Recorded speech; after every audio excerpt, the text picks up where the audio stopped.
Hello दोस्तों, कैसे हैं आप लोग। दोस्तों, आज वट सावित्री का दिन है। आप सभी लोगों को सबसे पहले वट सावित्री की बहुत सारी बधाइयाँ। तो आइए आज वट सावित्री के बारे में थोड़ा सा बात कर लेते हैं। वट सावित्री का जो व्रत है, हिंदू परंपरा में स्त्रियां अपने सौभाग्य प्राप्ति के लिए और अपने पति की लंबी आयु के लिए इस व्रत को रखती हैं। वट सावित्री का व्रत सौभाग्य प्राप्ति के लिए एक बहुत ही महत्वपूर्ण व्रत माना जाता है। वट सावित्री का व्रत जो होता है वो ज्येष्ठ की कृष्ण पक्ष अमावस्या को यह मनाया जाता है।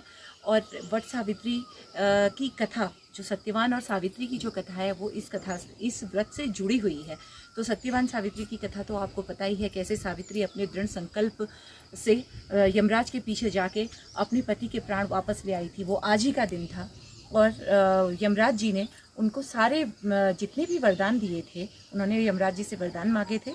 तो यमराज जी ने उनको जो वरदान दिए थे वो वट वृक्ष के नीचे उनको ये वरदान दिए थे। तो इसलिए आज वट के वृक्ष की पूजा भी होती है। और सुखद वैवाहिक जीवन के लिए वट सावित्री का व्रत बहुत ही महत्वपूर्ण माना जाता है और यह व्रत पूरे परिवार को एक डोर से बांधे रखता है। तो दोस्तों, ये तो हो गई वट सावित्री व्रत की बात। अब हम इस बारे में जान लेते हैं कि आज के दिन वट के वृक्ष की पूजा क्यों होती है। वट का वृक्ष जो होता है, वट वृक्ष यानी कि बरगद, या इसको आप बैंगन ट्री भी हम लोग बोलते हैं, तो जो ये होता है इसको देव वृक्ष माना जाता है। इसमें ब्रह्मा, विष्णु, महेश के साथ साथ सावित्री भी इसी वृक्ष पर निवास करती हैं।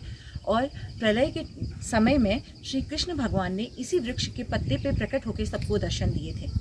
इस वृक्ष को तुलसीदास जी ने तीर्थराज का छत्र भी कहा है। यह वृक्ष दीर्घायु होने के साथ साथ अत्यंत पवित्र भी माना जाता है। लंबी आयु शक्ति और धार्मिक महत्व को ध्यान में रखकर इस वृक्ष की पूजा की जाती है। पर्यावरण को भी ध्यान में रखते हुए इस वृक्ष को बहुत महत्व दिया गया है। जो हमारे फोरफादर्स थे, जो हमारे पूर्वज थे, उनको वट वृक्ष की वैल्यू पता थी कि ये कितना इम्पोर्टेंट हम लोगों के लिए, हमारे पर्यावरण के लिए है। तो उन्होंने क्या किया कि इसको सिर्फ प्रकृति, चाहे जितने भी पेड़ हैं जो हमारी पूजा से जुड़े हुए हैं, हमारे धार्मिक पुराणों से जो पेड़ जुड़े हुए हैं, वो धर्म के साथ जोड़ने का एक और रीज़न था हमारे पूर्वजों का। वो ये था कि हम इन पेड़ों को सिर्फ प्रकृति के भरोसे न छोड़ के हम इनकी देखभाल करें और इनको आगे को बढ़ाएं ताकि हमारा पर्यावरण शुद्ध रहे। तो इसी को ध्यान में रखते हुए हमारे पूर्वजों ने इस वट वृक्ष को इतना महत्व दिया कि इसको हमारे धर्म के साथ जोड़ दिया गया ताकि इसकी पूजा हो और हम सब इसकी रक्षा करें और वट वृक्ष हमारे पर्यावरण को शुद्ध करता रहे।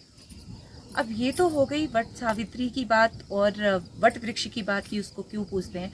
अब तीसरी बात इसमें आती है कि हम वट सावित्री का व्रत कैसे करते हैं। बट हमारे यहाँ उत्तराखंड में तो वट सावित्री व्रत बहुत ही प्रचलित है और सारी सुहागन महिलाएं इस व्रत को करती हैं। इस व्रत को करने के लिए आपको सुबह उठ के आप पहले स्नान करें। स्नान करने के बाद आप निर्जला होकर संकल्प लें, भगवान सत्यवान और सावित्री और यमराज जी को ध्यान में रखते हुए संकल्प लें कि मेरे पति की लंबी आयु के लिए मैं ये व्रत कर रही हूँ और मेरा व्रत सफल हो। इस तरीके से हम सब लोग संकल्प लेते हैं। पंडित जी आते हैं, पूजा करते हैं। फिर आप एक कच्चा सूत यानी कि जो कलावा होता है, आप उसको अपने हाथ पे लें और अगर आपके पास वट का वृक्ष है तो आप 7 बार उसको वट वृक्ष में लपेटें। और पूजा के लिए आप गीले चने ले लें। गीले चने से आप पूजा करें, हाथ में रख के कथा सुने। अगर आपके पास वट वृक्ष नहीं है तो आप सत्यवान, सावित्री और यमराज और वट वृक्ष को ध्यान में रखकर, यानी कि उनका स्मरण करके मन ही मन आप उस पूजा को कर सकते हैं। इसका मतलब ये नहीं कि आपके पास वट का वृक्ष नहीं है तो आप पूजा नहीं करेंगी, क्योंकि यहाँ पे हमारे पास भी वट वृक्ष नहीं है। हम भी सिर्फ वट वृक्ष को ध्यान में रख के ही पूजा करते हैं। तो इस तरीके से आप पूजा करेंगी और जब आपकी पूजा पूर्ण हो जाएगी और आपके पास अगर वट वृक्ष है तो उसकी जड़ पे आप जल चढ़ाएं, उस पर फल फूल और मिष्ठान से उसकी पूजा करें। सत्यवान, सावित्री और यमराज जी की मूर्ति स्थापित करें, उसकी आरती करें। उसके बाद जब आपका व्रत कंप्लीट हो जाएगा, पूरा हो जाएगा, तो आप बड़ के पेड़ की कोपल खा के या फिर नींबू पानी पी के भी आप अपना व्रत तोड़ सकती हैं और ये आपके लिए बहुत अच्छा रहेगा। और एक और ज़रूरी बात मैं आपको ये बताना चाहूँगी कि वट सावित्री में इस बार अगर पॉसिबल हो सकता है तो एक सार्वजनिक स्थान पर, जैसे किसी पार्क में या फिर मंदिर के पास, आप एक वट वृक्ष जरूर लगाएं। वो आपके लिए और पूरे पर्यावरण के लिए, दोनों के लिए बहुत अच्छा रहेगा। तो दोस्तों, आइए करते हैं वट सावित्री की पूजा। पंडित जी आ गए हैं और चलते हैं वट सावित्री की पूजा करने। ये मेरी सारी भाभियां पूजा के लिए सब तैयार हो गई हैं। पंडित जी आ गए हैं, अब हम सब लोग जाके पूजा करेंगे। हैप्पी वट सावित्री।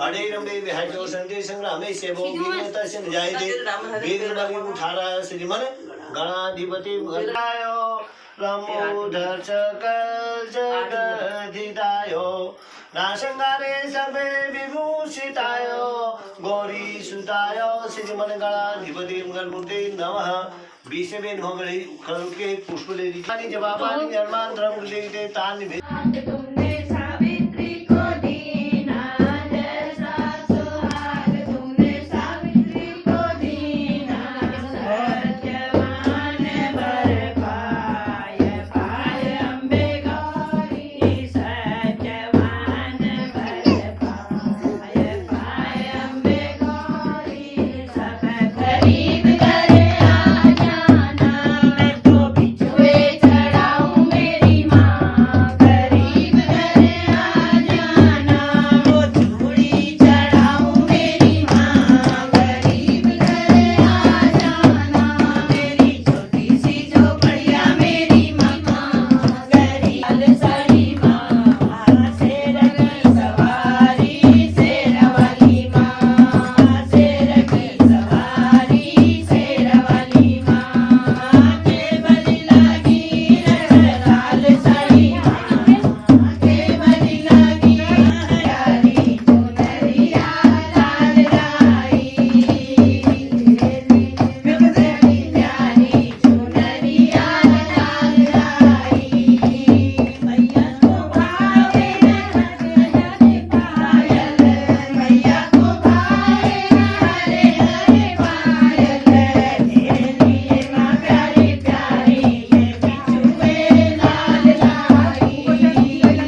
सावित्री का प्रोग्राम कैसा लगा ज़रूर बताइएगा।